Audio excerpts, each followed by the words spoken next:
The Unsure Male. A Study of the Human Male.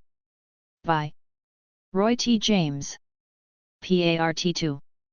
Chapter 4. The Prognosis.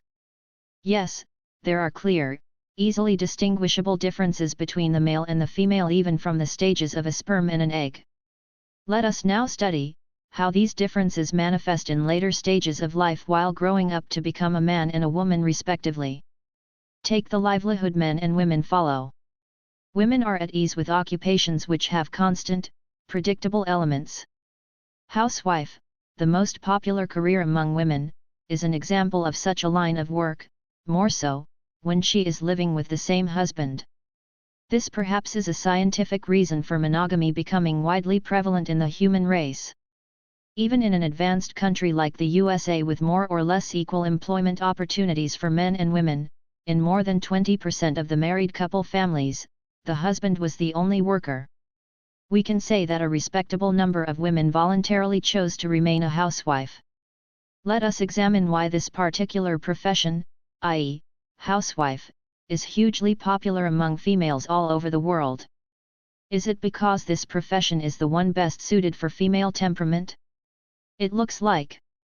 In the role of a housewife, the reactions required from her can be reduced to certain activities or responses of a recurring nature. There are only a few exceptions to this. All such instances necessitating unique responses are caused, almost always by unforeseen events. Any significant deviation from this can happen only when the companion is under the influence of alcohol or other concoctions producing a similar effect, and, as long as such distractions are kept at bay, she can continue her sojourn with the known evils. The above logic can give a convincing answer to one question that bothered me a lot: why wives all over the world violently object to their husbands drinking. Significantly, this particular reasoning only is capable of giving a satisfactory explanation for a couple of other incongruities in this connection, which incidentally is true for almost all societies. A woman does not object to the drinking habits of anyone else but her husband. Also, nobody but one's wife entertains such vehement objections to one's drinking habits. What could be the reason?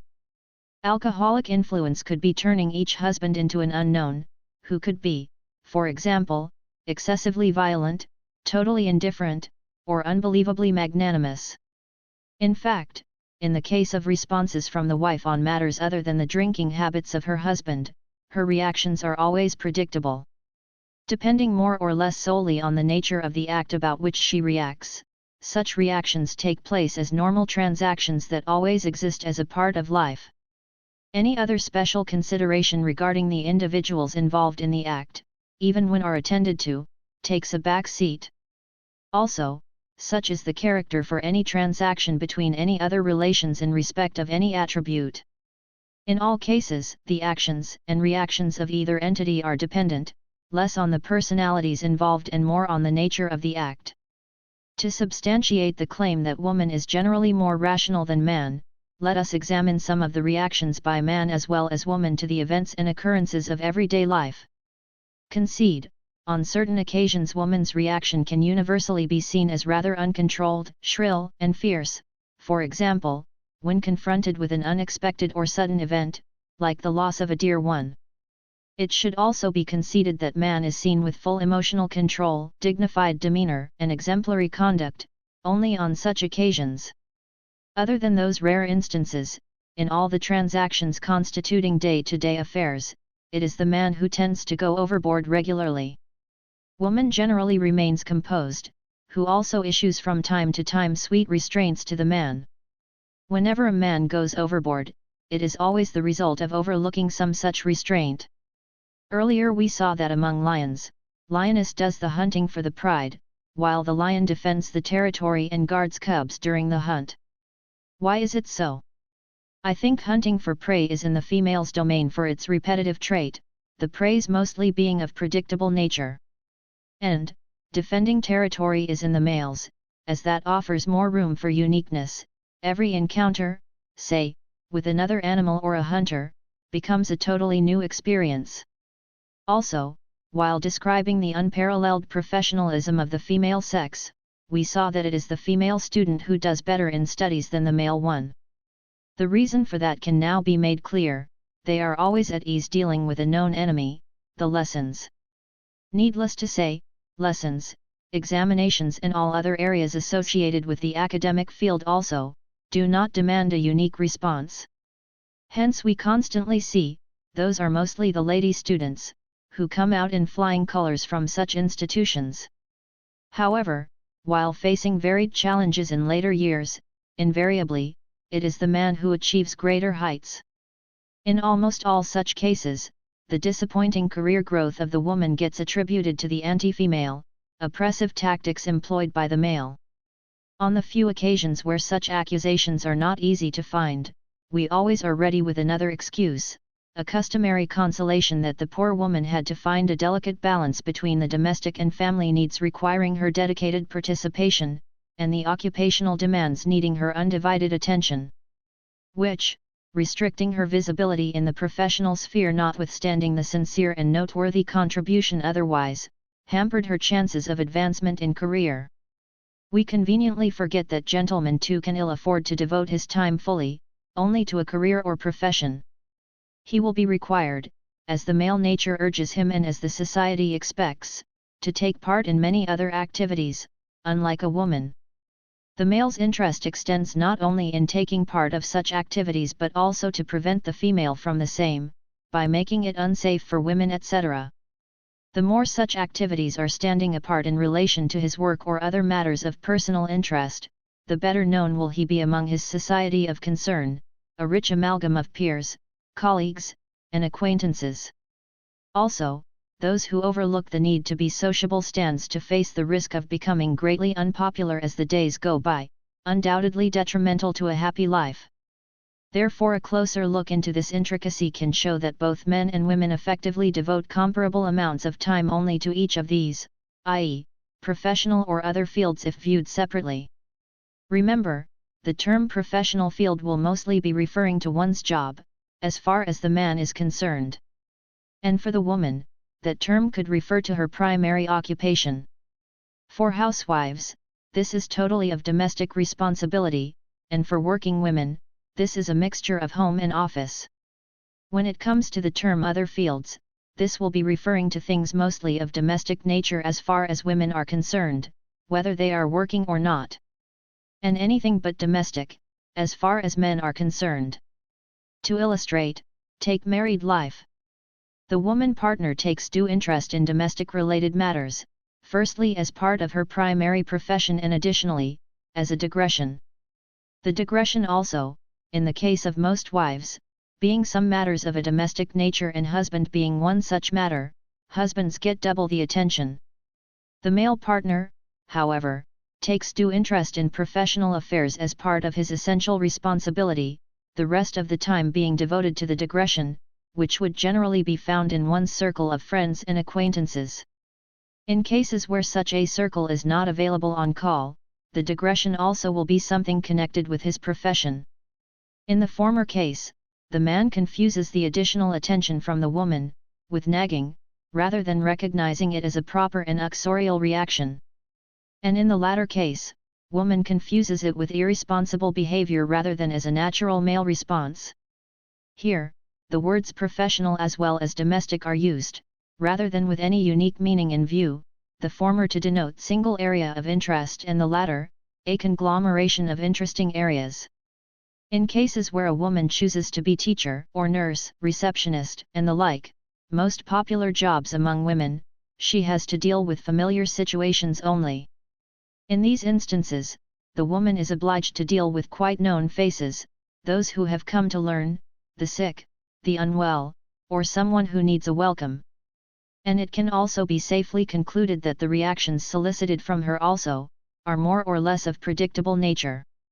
Without going into specifics, can't we say that students can always be handled didactically, the sick, with empathy, and others of course, with an appropriate reception, none of those calling for any uniqueness? The highly patronizing nature of the female sex, which, always in the case of animals and most of the times in the case of humans, we commend as motherly instinct, has its origin in these reactions. Patronizing nature, as we know, can render the other side to be always on the defensive. This particular tactic is well suited to avoid inconvenient questions, while continuing to question everything the other side does. On the contrary, man finds himself comfortable anywhere, where his involvement with the current occupation, in the normal course itself, occurs in bursts. Maybe this is attributable to the greater probability of encountering novelty when the changes in working environment present itself in bursts rather than a stream. When a stream of changes takes place, the transformation is felt as a whole rather than as individual variations that constitute the stream. Though the stream may contain numerous instances of novelty, each of those need not make a perceptible effect. In bursts, however, as each one of those holds the potential to present a new or different environment, the novelty content is felt magnified. This is more or less substantiated by the present state of preferences, of both the man and the woman, in respect of one's occupation. We could see that jobs which mostly have been the monopoly of men over the years have already started becoming absorbed by women. However, the society routinely puts this matter to rest, attributing this shift in priorities to the selfless struggle by feminists, sometimes coupled with the good offices of a few gentlemen. This, in fact, is far from the truth. What is really happening is the interplay of those conjoined, yet opposed factors comprising in the natural preferences of male and female. As long as a newly introduced job remains latest or unexplored, men, their nature being oriented towards a preference for pulsating type of working environment, tend to get attracted immediately to it. Also, women, whose penchant for avoiding any field as long as the new or unfamiliar tag remains attached is a legion, tend to get pulled towards it with all their might, instantly on the loss of the tag. The time interval necessary to lose the new or unfamiliar tag varies from job to job and is dependent on many parameters, like the nature of work, its popularity or overall benefits, all of them in absolute as well as relative terms. After some time, i.e., by the time it loses its unfamiliar tag, the job finds itself in the good books of women and the female job seekers start displacing the male workforce in a slow, but steady pace. This is a proper assessment of women's representation in the workforce can be easily confirmed by a cursory analysis of employment data. As an example, let us examine the data available at bbc.com/news/UK-1728775, which is part of a study conducted by BBC to find the type of jobs that have more women than men. It can be easily gathered from this data that for the 10-year period starting 2001, the professions which showed a substantial increase in women's participation are scientists, solicitors, consultants, librarians, laboratory technicians, and public relation officers. For the same period, the jobs that showed quite a decrease in participation by women are IT research, broadcasting, financial analysis, insurance survey, and marketing.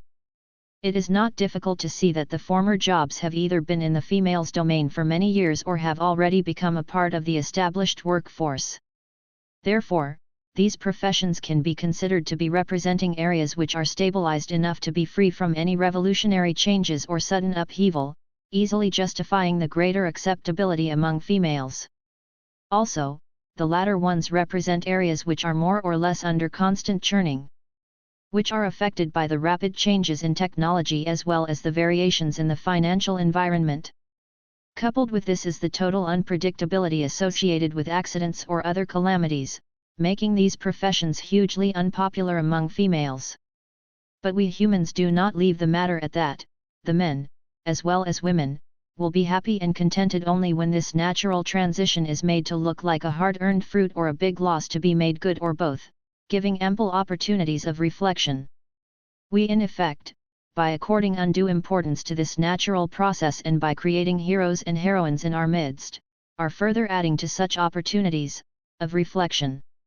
At present, this is the primary course of treatment that we are administering to counter the fallout of performance deficit. And that, in reality, is nothing but our altruistic reaction to day-to-day events and activities.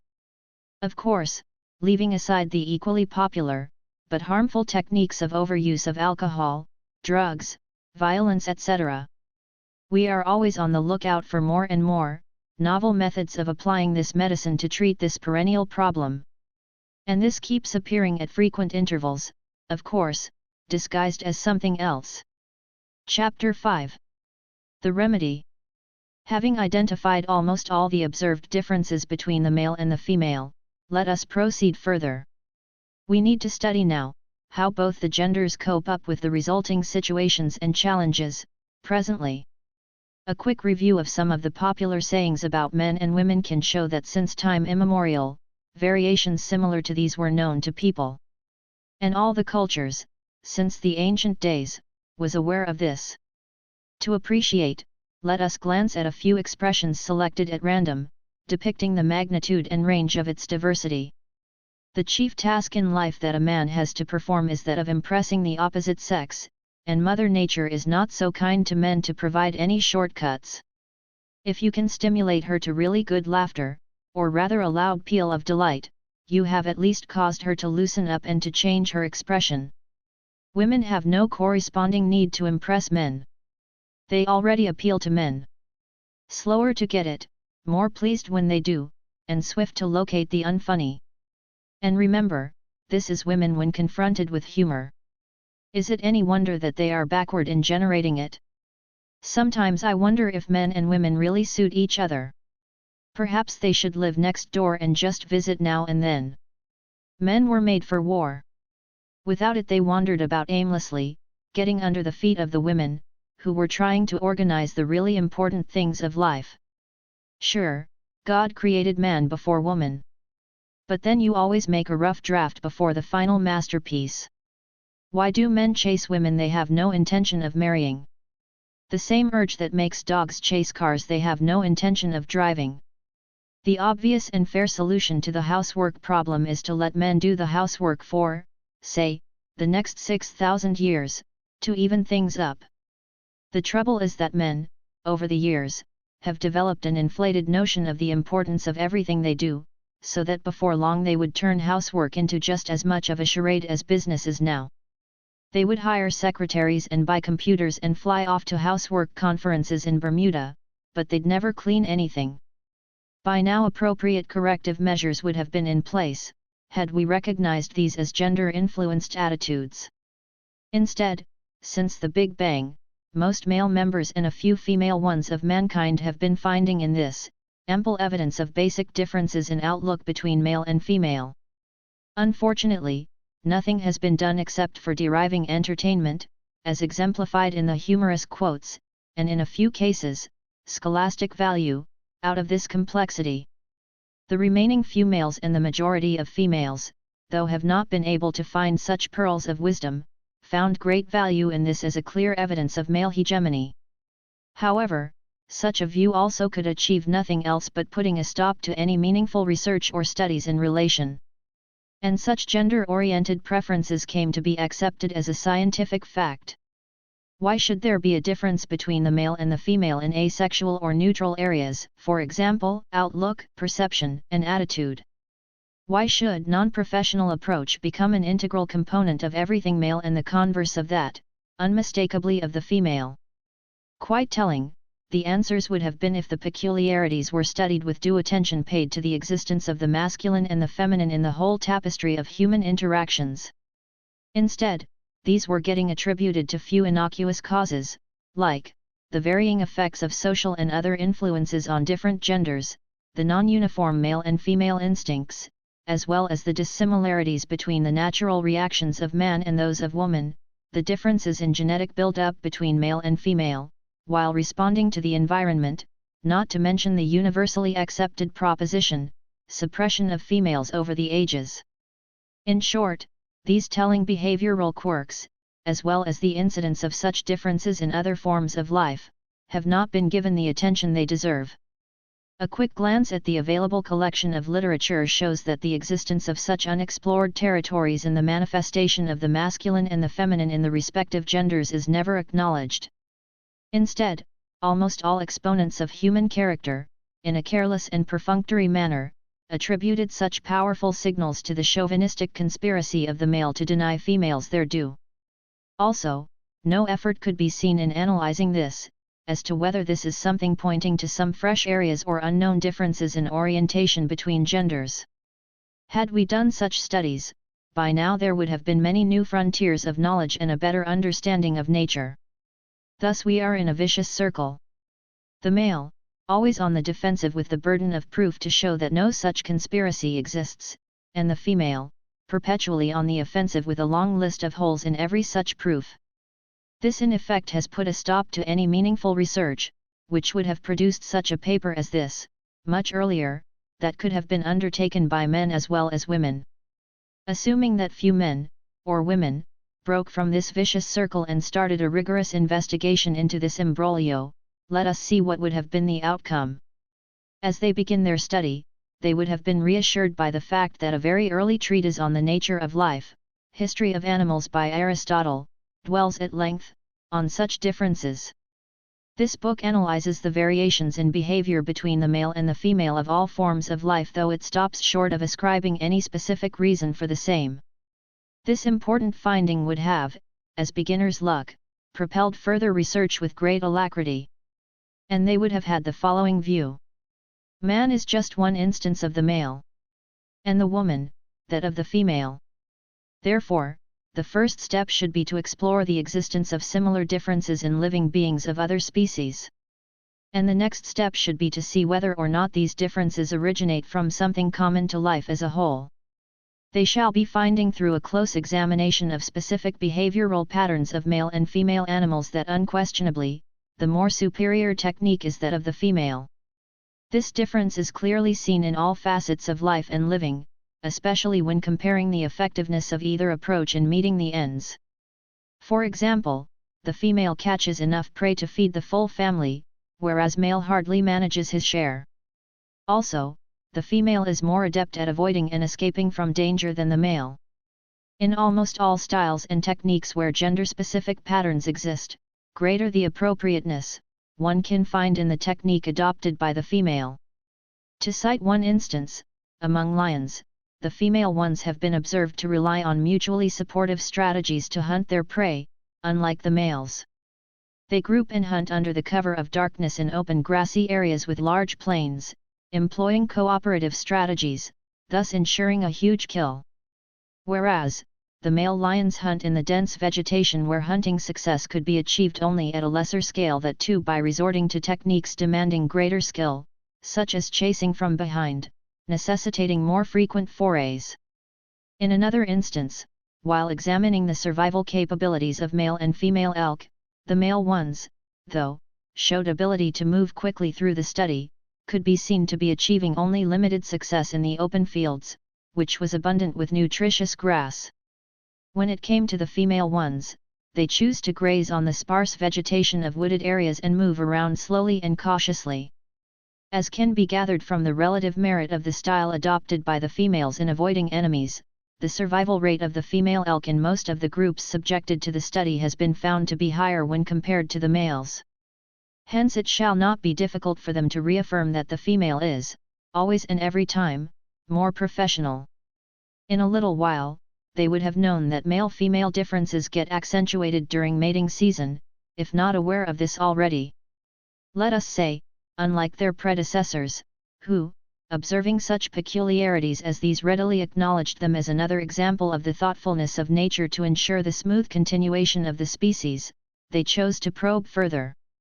The fact that the female remains as fertile throughout the year as during the mating season, would have been a revelation, giving them a mild shock. This inference they would be easily reaching from the fact that, in numerous papers published on the topics related to artificial insemination, the success rate for gestation during mating season, vis-a-vis that for the rest of the year, does not show any noticeable change. A couple of examples could be seen in the following.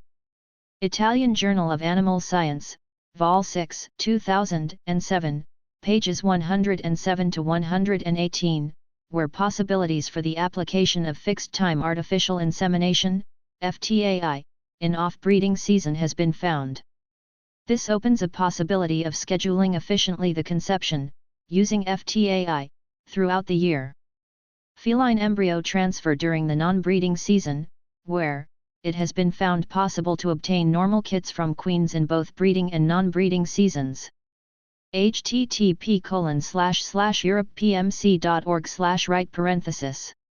Indian Journal of Animal Reproduction, Sahani, M.S., Vyas, S., and Dean, A. 2003. Improvement in reproductive efficiency in farm camels in the hot arid region. Indian Journal of Animal Reproduction, 24, 295-98, National Research Centre on Camel, Rajasthan, India. Results indicated that apart from the regular breeding season, winter, folliculogenesis also took place during subsequent non-breeding season, May/June, in females, which did not conceive during breeding season. Mating season, therefore, is not the time for the female to be made ready. She is always fertile, but for something else, the search for which naturally will be drawing their attention to the plethora of embellishments that females of all the species hold during this period. They will be observing that all the female appendages, that is, scent, color, appearance and a multitude of accompanying attributes during the mating season, either through enhancement of existing ones or by the addition of new ones, are specifically devised to charm the male. They are sure to wonder, what is the necessity to be coaxed, that two with so comprehensive an arsenal that at least one means of persuasion shall succeed in luring the male into performing, when sexual union is a pleasant affair. To examine this further, they will be observing male-female unions closely, breaking down the process into stages, before, after, and during the conduct of the union. They shall be trying to see which of its elements can lead to unpleasantness that is severe enough to deter the male participant of this union from taking any part. And the presence of a vast array of seasonal decorations and additional efforts, exclusively for aiding that reluctant member to overcome one's inhibitions, is ample proof of its severity, they will surely hold. They all will be in for a shock to discover that each and every instance of sexual union leads the way to a disagreeable finale, in which, the male always is at the receiving end. It can be widely seen in the natural world that the culmination of every such event is instantly followed by the female becoming disgust personified. Further confirming its universal reach, they will be observing several indicators of revulsion in the post-mating behavior of animals belonging to whatever species they examine, many of them acute expressions of distaste, such as: the males of the honeybee are led to their death, their genitals drop off inside the queen. The male of the spider, black widow, usually dies days after mating, although occasionally he is so weak after mating that he is captured and eaten by the female. Among the insect, praying mantis, females devour their partners after mating. Female of the cat will scream and then move away immediately on completion of mating, fall down, lick herself furiously, roll around, and if Tom doesn't leave the scene promptly or tries to approach her right after mating, she will strike out at him. The not-so-friendly demeanor among the female of our canine friends as soon as the male dog completes its mission. The female of the lion may mate approximately every 15 minutes when she is in heat, continued for 3 days and nights without sleeping, and sometimes with 5 different males. The males are left physically exhausted as the act is often accompanied by snarling, biting, growling, threats and other forms of violence. Sometimes the female turns and swats the male during the dismount. The ingenuity of the females of lots of species in preempting a below par performance from the male and providing many alternatives to compensate for the expected shortfall shall not be failing to amuse them. What else could explain such odd features of the animal kingdom? The bees nurture an army of workers whose only job is to enter into sexual union with the queen bee. Isn't this based on nature's hope that at least one worker among the many might be tempted to perform, notwithstanding the agonizing aftermath, fruitfully completing its role in the continuation of the bee order? Many male spiders get eaten by their mates, several of them losing their genitals inside the female spider. Isn't the male spider making sure that the extension will complete its mission and the species shall continue even if the female takes revenge by exterminating the male, presumably, for not performing well enough, as always? They shall be reaching an important conclusion: the male is a poor performer as far as an essential male function is concerned. As a result of this, all females are left dissatisfied to the core, provoking a huge load of violence and disgustful reactions from them, whenever the male completes its performance. Now, this makes plain and clear one distinct feature of the male. Terrified of performing, which it will have to if retired from the job in progress, the male would want to continue that activity to whatever extent possible, just to delay homecoming. And that explains the unprofessional approach of male animals, even to the elementary job of hunting. It can be noticed that some male animals hurt their prey little by little, some others play with their prey for quite some time before killing it, and still, some others let the prey escape, to start the chase all over again. This is so unlike the female counterparts, whose masterly grip on all activities of life is a legion. It is highly improbable that males would have been continuing with its participation in the event of mating, knowing well how demeaning the culmination is going to be. And they are likely to hold that with such a grave anti-male ambience, as far as the progression of life goes, initiation itself would have been in deep peril, posing a major challenge to evolution. It is to surmount the male's reluctance to perform that nature has administered the remedy of a mating season, they will conclude. And this season, in the case of humans, have come to occupy all 12 months of a year. Such a lengthy mating season is a clear indication of the phenomenal level of reluctance our ancestors might have been showing towards activities involving performance. Unwillingness, indeed of a significantly higher level, they will wonder, clearly shows that the human forefathers either faced a permanent and serious deficit in performance or was always troubled by too harsh a reaction from the females. However, the absence of any visible agony these days obviously proves that our forefathers took serious note of this and administered an effective remedy. This calls for the need to study performance deficit, its consequences, and the remedial measures among humans more thoroughly, they'll observe. Both the expressions of this deficit and the attempts of correction need to be examined anew.